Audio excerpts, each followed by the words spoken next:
Subscribe to our YouTube channel and don't forget to press the bell icon to get all the latest updates. Hind के बहादुरों वक्त की पुकार है, हिंद के बहादुरों वक्त की पुकार है, हिंद के बहादुरों वक्त की पुकार है, हिंद के बहादुरों वक्त की पुकार है। बढ़ना है सबको आगे बढ़ना है, बढ़ना है सबको आगे बढ़ना है। दिलों में जलती आग है, हथेलियों पे जान है, दिलों में जलती आग है, हथेलियों पे जान है। दिलों में जलती आग है, हथेलियों पे जान है, दिलों में जलती आग है, हथेलियों पे जान है। हौसला बुलंद है, गगन को छूने वाला है, हौसला बुलंद है, गगन को छूने वाला है। आंधिया चले या बिजलियां गिरे, आंधिया चले या बिजलियां गिरे, आंधिया चले या बिजलियां गिरे, आंधिया चले या बिजलियां गिरे। विज्ञान की छलांग लेके तीर बन के चलना है, ज्ञान की छलांग लेके तीर बन के चलना है। नमस्कार, आप देख रहे हैं मोजो स्टोरी में हूं मदन लाल। करनाल में किसान का धरना प्रदर्शन ख़त्म हो गया है। अब दिल्ली के जितने भी बॉर्डर हैं, चाहे वो टिकरी बॉर्डर हो, चाहे सिंधु बॉर्डर हो, चाहे गाजीपुर बॉर्डर हो, अभी भी किसान आंदोलन पे बैठे हैं। बहुत सारे किसान महाराष्ट्र से आए हैं जो कि आज धरना प्रदर्शन करने के लिए। इसमें बहुत सारे स्टूडेंट हैं, कोई लॉ की पढ़ाई पढ़ता है तो कोई BCA करता है, और उसमें कुछ लेडीज़ हैं जो कि वो किसान का काम करती हैं। और उन लोगों से मैं बात करूंगा कि आखिर ये धरना प्रदर्शन कब तक चलता रहेगा। ये किसान आंदोलन अब इस देश में 9 महीना भी पार कर गया, मगर अभी भी ये किसान आंदोलन ख़त्म होने का नाम नहीं ले रहा है। इसके बारे में क्या नाम है सर आपका? मेरा नाम ओमपाल सिंह मलिक, अच्छा, ओमपाल सिंह। मंच संचालक। अच्छा, आप बताइए, करनाल में जो धरना प्रदर्शन हो रहा था किसानों का, उसको क्यों खत्म कर दिया गया? उसमें समझौता हो गया। क्या कारण? उसमें जो उन्होंने लाठीचार्ज किया था और जिस अधिकारी ने लाठीचार्ज करवाया था उसको हटा दिया गया, और 1 महीना के अंदर रिटायर्ड जज उसकी जांच करके रिपोर्ट देंगे। और जो उसमें अक्षति हुई थी, हमारा जो किसान शहीद हुआ था, उसे मुआवजा, और उसके घर में 2 नौकरी, और जो घायल थे उन्हें मुआवजा, और जो गाड़ी वाड़ी टूटी थी उनका पैसा, वो सब समझौता होगा ठीक तरीके से। सरकार ने सुनी मांग। अच्छा, जो मेन मांग है किसानों का, सरकार इस मेन मांग का नहीं सुन रही है, जो आप लोग जिसके लिए आप बैठे हैं? आप नहीं, इसलिए नहीं सुन रही ना, वो कॉर्पोरेट के हाथों में चल रही ना सरकार। सरकार अपने मन से नहीं चल रही। सरकार ने जो कानून बनाए वे कॉर्पोरेट के कहे हुए बनाए, तो वे इस वजह से बॉन्ड है उनसे। अब सरकार को ये बात माननी पड़ेगी, मजबूरन माननी पड़ेगी, क्योंकि किसान यहाँ से जाने वाला नहीं है जब तक 3 कृषि कानून नहीं ख़त्म होते और MSP पर कानून नहीं बनता, पार्टी पराली फूंकने का आदेश ख़त्म नहीं होता, ट्रैक्टर NGT तबाह नहीं होता, बिजली बिल 2020 ख़त्म होना, श्रम कानून में संशोधन होना, ये सब बातें हैं। जब तक ये नहीं होती, जब तक किसान यहाँ से जाने वाला नहीं है। अच्छा, एक बात बताइए, यहाँ मैंने देखा कि ठंड भी बीत गया, बारिश भी आया, गर्मी भी आया, फिर से बारिश आ गया है जो, और यहाँ पे पूरा पानी भर गया, फिर भी आप लोग नहीं, तो किसान तो हर मौसम का भुगतभोगी है। तो खेत में से गोडू घुटने पानी में चारा काटता है बरसात में, और सर्दी में पाला पड़ते में ये गन्ना छीलता है, पानी चलाता है, और जेठ की दोपहरी में ये गन्ना गुड़ाई करता है, हल चलाता है। इससे कोई फ़र्क नहीं पड़ता। ये तो हर मौसम का भुगतभोगी है, और अपनी ज़मीन को बचाने के लिए कुर्बानी भी करनी पड़ती है। उस कुर्बानी तभी हम पीछे नहीं हटे हैं, क्योंकि देश की आज़ादी के लिए सन 1857 में बिगुल बजा था, और 1847-90 साल लगे थे, उसमें भी जयचंद थे। और ये जो लोग हैं आज सत्ता में बैठे, इनके यहाँ से कोई स्वतंत्रता सेनानी हो, कोई आंदोलन में जेल गया हो, अडवाणी जेल गया था, माफ़ी मांग के चला था। तो इनका क्या है, देश तो प्रेम थोड़ा ही है ना, देश तो प्रेम इन किसान को है जिसने देश आज़ाद करा और कुर्बानी दी। और ये जयचंद जो थे इन्होंने देश को आज़ाद नहीं होने दिया था। तो आप लोग अभी डटे रहेंगे। साधना जी, आप बताइए, आप कहाँ से आई हैं? हम लोग महाराष्ट्र से आए हैं। और यहाँ पर इस आंदोलन में पहली बार आई हैं? हाँ, मैं पहली बार आई हूँ। पर अभी जो करनाल में धरना प्रदर्शन हो रहा था, वहाँ किसान हट गए, कोई मांग किए थे, वहाँ पे एक किसान की डेथ हो गई थी उसके बाद। तो अब क्या किसान यहाँ पर हैं सब लोग? यहाँ पे सभी किसान ही हैं और वहाँ के कोई हटने ले वहाँ पे करनाल से हट गए? नहीं, कोई हटे नहीं कोई से। करनाल से वो मामला सुलझ गया है। देखिए, करनाल में जो धरना हुआ था, जैसे कि पिछले महीने में 26 और 28 को जिस तरीके से वो एसडीएम ने और एसडीएम की जो वीडियो क्लिप निकली कि किसानों का सर फोड़ा जाए इनका, तो उसका निषेध करते हुए उस एसडीएम की सस्पेंशन का मांग करते हुए उस पुलिस के हल्ले में जो किसान भाई शहीद हुए थे उनके मुआवजा और किसानों का जो नुकसान हुआ है और उसके साथ किसानों के ऊपर जो आरोप दाखिल किए, एफआईआर दाखिल की थी, गुनाह दाखिल किए थे, उसको वापस लेने के लिए लेकर चर्चा हुई। मूल चर्चा जो थी कि वो जो एसडीएम अधिकारी थे उनको सस्पेंशन की मांग मूल तौर पे थी, लेकिन वो एक अल्टीमेटम टाइम दिया था, उसके बावजूद भी खट्टर सरकार ने नहीं माना। हालांकि उसको खट्टर सरकार मुख्यमंत्री के विशेष योजना के डिपार्टमेंट में एसडीएम को वहाँ ट्रांसफ़र करवाया गया, तो एक बख्शिश के तौर पर दिखाई दे रहा था। तो किसान आंदोलन ने उसका निषेध करते हुए फिर से जो टाइम दिया था उसके टाइम के मुताबिक करनाल मंडी में वो धरना लगाया, वहाँ की महापंचायत हुई और उसके बाद वही बैठने का तय किया, क्योंकि मीटिंग से कुछ निकला नहीं। लेकिन 2 दिन बैठने के बाद फिर से जो मीटिंग हुई उस चर्चा में एक तो जो शहीद किसान है उनके परिवार से 2 लोगों को नौकरी मिल जाएगी डीसी कोटे से, डीसी रेट से। अब वो डीसी रेट क्या तय करते हैं उसको भी हम देख रहे हैं। दूसरी चीज़ है कि जो किसान जख्मी हुए हैं उनको 2-2 लाख रुपए मदद के लिए उन्होंने अभी हाँ किया है। दूसरी चीज़ है कि 25 लाख रुपए जो मुआवजा शहीद के किसान के घर, वो तो बोला है, लेकिन अभी भी हम देख रहे हैं कि वो कितने दिन में देते हैं, कि उसका भी फॉलोअप चल रहा है। और तीसरी चीज़ जो मांग थी एसडीएम को सस्पेंशन की, तो एसडीएम को जबरन छुट्टी पे भेजा गया है और तब तक कि जब तक उसकी इंक्वायरी न हो। तो इंक्वायरी हो रही, उस इंक्वायरी कमीशन बिठाया है और इंक्वायरी के बाद हम देखते हैं कि क्या होता है, किस तरीके से इंक्वायरी रिपोर्ट आता है और एसडीएम के साथ क्या होता है।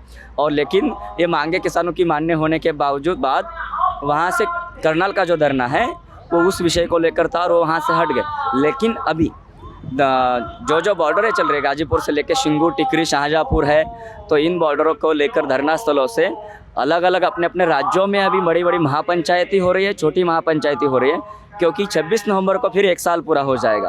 तो ये ऐसा नहीं कि किसान गाँव गए हैं। जब कोई जाता है तो कुछ थोड़ा सा एक पैर पीछे हम लेते हैं तो एक ताकत बनती है। यहाँ एक संख्या में किसान है, आते रहते हैं, रोज़ आना जाना भी शुरू है, लेकिन अभी अपने अपने इलाके में छोटी और बड़ी महापंचायती हो रही। इसको मीडिया नहीं दिखा रहा है, लेकिन ये ताकत बढ़ रही है और इससे मोदी सरकार या भारत सरकार कहे वो भी पीछे हटने की भूमिका में एकदम से नहीं आएंगी। वो तो डर गई है, लेकिन उनके पीछे उनके इसमें अहंकार भरा है। उसके साथ ही जिस तरीके से कंपनियों के हाथ में अपने आप को बेच दिया, देश को तो बेच दिया लेकिन अपने आप को भी बेच दिया, तो खुद का ज़मीर जिन्होंने बेचा है और सिर्फ अहंकार बचा है, जब तक वो अहंकार से उनका पूरा नष्ट नहीं होता तब तक हम ज़्यादा उम्मीद नहीं करते। लेकिन हम लड़ते रहेंगे और कानून वापसी के बाद ही वापस जाने की तैयारी के साथ आए हैं। हम पिछले 9 महीने से यहाँ आते रहे, 9 महीने ही क्या बोले, जब ये बिल हुए थे तब से हम किसान आंदोलन के साथ है। तो ये सिर्फ कानून बनने के बाद ही या अभी नहीं, महाराष्ट्र से है, उस्मानाबाद जिले से है। जन आंदोलन का राष्ट्रीय समन्वय और राष्ट्र सेवा दल, जो जन आंदोलन का राष्ट्रीय समन्वय 30-35 साल की उसको एक अलायंस की भूमिका है, और राष्ट्र सेवा दल जो 82 ईयर्स अभी हुए, 41 में स्थापित हुआ था। तो इसके एक साथ भी एक वैचारिक भूमिका, साथ भी निर्माण और शिक्षा की भी भूमिका है। क्या नाम है सर आपका? मेरा नाम युवराज तेजमाला श्रीहरि गटकड़। अच्छा मैम, एक बात बताइए, आप महाराष्ट्र से आई हैं, तो आपको क्या लगा कि आप किसान आंदोलन में आना चाहिए आपको? क्योंकि वहाँ के भी खेत है ना, वहाँ पे किसान हैं, वहाँ के भी हमें लगता है कि यहाँ के किसान और वहाँ के किसानों के जो सवाल है वो सभी एक ही है। इसलिए मुझे लगता है कि हम भारत के सभी किसानों को इकट्ठा होना चाहिए। इसलिए महाराष्ट्र से हम लोग इसी की वजह से यहाँ पे आए हुए हैं। तो कुछ दिन पहले तो महाराष्ट्र के किसान सपोर्ट कर रहे थे इस कानून को लेकर। नहीं, कोई सपोर्ट नहीं कर रहे थे। ये आप लोग मीडिया दिखा रहे हैं, ऐसा कोई सपोर्ट नहीं हुआ वहाँ पे अभी बारिश इतनी हुई है, उसकी वजह से कोई नहीं किसान आ गया है, पर किसी ने नहीं विरोध किया है वहाँ पे। और जो दिखाया जा रहा है वो गलत दिखाया जा रहा है। वहाँ का कोई हम लोग खुद, मैं किसान की बीवी हूँ, ये किसान का बेटा है वहाँ का, हम लोग किसान ही है ना वहाँ के, तो फिर हम क्यों नहीं यहाँ पे विरोध करें। तो हम लोग सपोर्ट करने के लिए आए हुए हैं, क्योंकि वहाँ पे भी हमारे जो खेती का माल जो है उसके लिए हमको मार्केट नहीं है, उसके लिए हमें दाम नहीं मिलते। तो वही हमारा सवाल है। यहाँ के और पंजाब के हो, बिहार के हो, हम सब भारत के किसान एक ही हैं, हमारे सवाल एक ही है। लेकिन आपने अपने बच्चे को छोड़ के आया, जो बच्चे लेकर आई हैं कि छोड़ के आई नहीं, हैं? वहाँ पे अभी छोड़ के आई है। तो अभी तो पढ़ाई का समय है, अभी स्कूल खुल गया उसके बाद भी आप? नहीं, अभी कहाँ है, हमारे महाराष्ट्र में स्कूल नहीं खोले हैं अभी भी। नहीं, यहाँ पे तो खुल गया है। यहाँ पे है, पर महाराष्ट्र में स्कूल नहीं खुला हुआ है, बच्चे ऑनलाइन ही पढ़ाई करते हैं हमारे। महाराष्ट्र में एक संगठन है जिन्होंने इन कानूनों का विरोध नहीं किया, लेकिन पूरी तरह समर्थन नहीं किया। उन्होंने कुछ संशोधन सुझाए, लेकिन वो संगठन कौन सा है ये भी जानना जरूरी है। जिन्होंने 90 के बाद नव उदारमतवाद को स्वीकारा, जिन्होंने भाजपा से अपनी सांसद पद भी लिए थे, जिनके गठबंधन रहते हैं उनके साथ, आरएसएस के साथ, और वो कंपनी के हाथ में भी बेचे जाते हैं। मॉन्सेंटो जैसी कंपनियों का उन्होंने स्वीकार कर दिया। मॉन्सेंटो आज देश की कितनी बड़ी तादाद में रॉयल्टी लेती है भारत से, कॉटन और खाली कॉटन के सीड से। तो उसकी अगर हम आंकड़ों में जाएँ तो ये तफावत दिखाई जाए तो रिलायंस अंबानी भी इसमें बेचे जाएंगे। तो ये संगठन जो है, शेतकरी संगठन जो है, शरद जोशी प्रणीत संगठन, अब वो तो नहीं रहे बेचारे, लेकिन उनका संगठन टूटा फूटा है। तो कहीं सत्ता में अपनी कुर्सी बना ले, जो सत्ता में है उसके पीछे भागते हैं। और अभी जो समिति बनी है 3 लोगों की कोर्ट के बाद, उसमें भी वो उनका कोई प्रतिनिधि है। पहले तो हमारा प्रतिनिधि कहते थे, लेकिन जब उल्टी तुल्टी बातें होती तो हमारा नहीं कहना है। तो जब जिम्मेदारी आए तो भाग जाना, और जब जिम्मेदारी है निभानी होती है तब अलग भूमिका लेना, ये उनका पहले से चल रहा है। इन्हीं ऐसी संगठनों की वजह से ही तो किसान की हालत और बदतर होती है। तो ये जो संगठन है ये बिल्कुल किसानों के लिए बेहतर तो है ही नहीं। हालांकि फर्टिलाइजर यूज़ करना, किसानों को उत्पादन के पीछे भगाना, यानी कि एक कंपनी के पीछे भगाना, इस तरीके की राजनीति करना, तो खुद की राजनीति बताने के लिए किसानों का इस्तेमाल करना, ऐसे संगठन तो वो कभी विरोध करते दिखेंगे, कभी समर्थन करते दिखेंगे, कभी आपको संशोधन में देखेंगे, लेकिन उनकी संख्या और उनकी ताकत महाराष्ट्र में अभी कम है। मेरा नाम कृष्णा रेकड़े है, मैं उस्मानाबाद से आया हूँ। पुणे में लॉ की पढ़ाई करता हूँ और अब किसान आंदोलन को सपोर्ट करने आया हूँ। मेरा पापा किसान है, हमारा जो कुछ भी चलता है वो सिर्फ खेती पे ही चलता है। अगर ये 3 कानून आ जाएंगे तो हमारी खेती बर्बाद ही हो जाएगी। जैसे हमारे इधर पहले से ही सूखा पड़ता है, सूखा पड़ने के वजह से बहुत कम पैमाने में फसल निकलती है। और अब वो भी अगर सरकार इस कॉर्पोरेट में डाल देगी तो क्या करेंगे, हम कैसे जिएंगे? तो ऐसा नहीं लगता कि सूखा पड़ रहा है वहाँ पर, अगर कॉर्पोरेट आ जाएगा तो उसको ढंग से पानी का व्यवस्था करेगा? ऐसा नहीं, कॉर्पोरेट पानी कहाँ से लाएगा वहाँ पे? हम अभी तक ला नहीं सके तो कॉर्पोरेट कहाँ से लाएगा पानी? खेती के लिए पानी क्या ट्रंक से लाना पड़ता है? वहाँ पे तो कुछ बारिश ही होनी पड़ेगी ना, नदी होनी चाहिए या वीर तालाब, ऐसा कुछ तो होना चाहिए। वो कॉर्पोरेट तो कर नहीं सकता। आप तो लॉ करके आए तो आपको तो ज़्यादा ज्ञान होगा। हाँ, मैं लॉ करता हूँ, इसीलिए तो इधर आया हूँ। मेरे घर वालों ने इसीलिए तो ही मुझे पढ़ाया है कि अच्छी तरीके से लॉ समझने के बाद हम किसानों को, गरीब मजदूरों को और हमारे गांव वालों की भलाई के लिए कुछ तो कर सके। नहीं तो इस पढ़ाई का क्या मतलब कि अगर हम उधर पढ़ाई कर रहे हैं और इधर किसान मर रहा है और ये सरकार हमारे किसानों पर कुछ भी ये डाल रहा है दबाव, तो फिर हम ये कानून आने ही नहीं देंगे। इसलिए अभी यहाँ पे कब तक बैठेंगे? हम अभी हमारे स्कूल है, मेरा लॉ का 3rd ईयर शुरू है, लेकिन हम एक 20 या 30 दिन तक बैठ सकते हैं जब तक हमारी स्कूल शुरू नहीं हो जाती। जब स्कूल शुरू हो जाएगी तब जाना पड़ेगा, लेकिन कई और बच्चे आए जाएंगे जो खेती से रिलेटेड है, वो ऐसे रोटेशन में होगा। आप क्या करते हैं? मेरा नाम आशुतोष देशमुख है, मैं महाराष्ट्र से आया हूँ, मेरा सांगली जिले से, और मैं अभी BCA कंप्लीट किया है मेरा, अभी डिग्री कंप्लीट हुई है जस्ट मेरी। तो मैं किसानों को समर्थन करने आया हूँ, क्योंकि मैं कंप्यूटर का भी स्टूडेंट हूँ और हमारे घर में किसान नहीं है, मगर जो कॉरपोरेट सेक्टर हावी हो रहा है हमारे किसानों पर, हमारे इस सपोर्ट पूरे सिस्टम पर, इसको हमें विरोध करना है। इसलिए मैं आया हूँ, मेरे साथ और मेरे साथी आए हैं मीरठ से।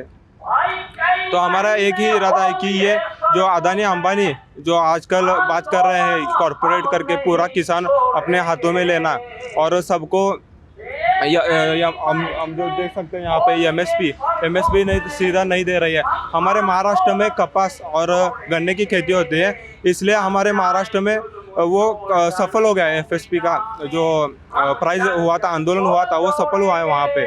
तो इसलिए महाराष्ट्र के किसान ज़्यादा एग्रेसिव नहीं दिख रहे इस मूवमेंट में, मगर हम जो क्या बोलते हैं, हाँ, हमें जो पता है ये कानून क्या है, और ये हम महाराष्ट्र में पूरी तरह से फैलाना चाहते हैं, वायरल करेंगे कि ये कानून क्या है, कि किसानों को हम बताएंगे। इसलिए हम ये यहाँ की परिस्थिति जानने आए हैं कि यहाँ पे 9 महीने से किसान यहाँ पे धूप बारिश की परवाह ना करते हुए इस आंदोलन का सपोर्ट कर रहे हैं। इसलिए हम महाराष्ट्र के ओर से हम महाराष्ट्र का प्रतिनिधित्व यहाँ पे करने आए हैं। बहुत सारे जो किसान हैं लोकगीत गाकर अपना धरना प्रदर्शन कर रहे हैं, जो महाराष्ट्र से आए हैं।